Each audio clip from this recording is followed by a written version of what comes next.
போன பார்ட்ல உசாங்கி அவங்க டீமும் டவர் மேலே ஏறி பிங்கோ கேம் விளையாடிட்டு இருப்பாங்க.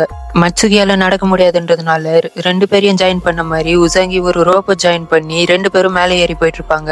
டவர் மேலே ஏறிட்டு பஸ்ஸரை பிரஸ் பண்ணும்போது இரும்பு பந்து மாதிரியான ஒரு பொருள் டவர்ல ஏறிட்டு இருக்கிறவங்க மேலேயே விழுந்து சாகடிச்சிடுது. உசாங்கி பக்கமும் அந்த இரும்பு பந்துங்க விழ 1-2 எழுந்து தப்பிச்சாலும் ஒரு கட்டத்துக்கு மேல கை ஸ்லிப் ஆகி கீழே விழ போயிடுறாங்க. மட்சுகி தான் உசாங்கியை காப்பாத்தி என்னை பத்தி யோசிக்காத, நீ முதல்ல போன்னு சொல்லிடுவாரு. உசாங்கி இதை கேட்டு மேல போக உசாங்கியோட டீம் ஆளுங்க டவர்ல அங்கங்க இருந்த பஸ்ஸரை பிரஸ் பண்ணிடுறாங்க. பிங்கோ அடிக்க இன்னும் ஒரு பாக்ஸை பிரஸ் பண்ணா போதும்னு நிலைமை இருக்க அதை பிரஸ் பண்ணத்தான் இப்போ உசாங்கி மேலே ஏறி போயிட்டு இருப்பாங்க. ஆனா அந்த பஸ்ஸர் டவரோட உச்சியில இருக்கும். உசாங்கி டவர் மேலே ஏறி போயிட்டு இருக்கும்போது இரும்பு பந்துனால தான் டீம்மேட்ஸ் சாகத்தையும் தன்னால அவங்கள காப்பாற்ற முடியலன்ற கில்ட்லயும் வேற வழியே இல்லாம மேலே ஏறி போயிட்டு இருப்பாங்க. இவங்கள நோக்கி வந்த இரும்பு பந்து கிட்ட இருந்தாலும் தப்பிச்சு எப்படியோ மேலே ஏறி போயிடுறாங்க. டவர் மேல இருந்த பஸ்ஸரையும் பிரஸ் பண்ணி கேம்லயும் வின் பண்ணி தன்னோட டீம்மேட்ஸை காப்பாத்திடுறாங்க. இதோட நெக்ஸ்ட் பார்ட்ல அரிசோட கேம் பிளேவை தான் நம்ம பார்க்க போறோம். அந்த வீடியோவை நீங்க பார்க்கணும்னு ஆசைப்பட்டீங்கன்னா மறக்காம நம்ம சேனலை சப்ஸ்கிரைப் பண்ணிட்டு கூடவே உங்களோட தாட்ஸை கீழே கமெண்ட் பண்ணிடுங்க.